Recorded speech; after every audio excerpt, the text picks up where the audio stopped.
ভাই চুল কাটা যাবে না? হ্যাঁ যাবে ভাই, বসেন। চুলটা সুন্দর করে কেটে দেন তো। আমার আর্মি কাটিং করে দেন। ও চেয়ারের সাথে মিলতে দেবো না? হ্যাঁ, চেয়ারের আচ্ছা সাথে। ঠিক আছে। ওকে ওকে চুপ। কি রে ভাই, এত পানি দেওয়া লাগে? আরে ভাই আপনি এই কাজ করেন তো আপনি বুঝবেন পানি দিলে কি সমস্যাটা হয়। এই দেখেন চুলে পানি দিলে কত সুন্দর চুল কাটতে মজা হয়, আপনি এসে বুঝেন। মাথা মুছো তো আমার ভিজে দিলা। হুম। আবার পানি দেওয়া শুরু করে দিল।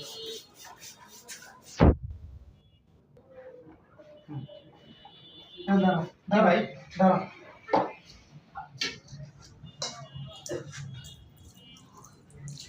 কাপড়টা খোলো তো। আবার কি হলো ভাই? কাপড় খোলো কি হলো ভাই?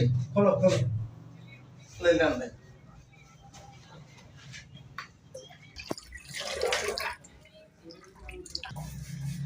ভাই চুলি আর কাটবে না না।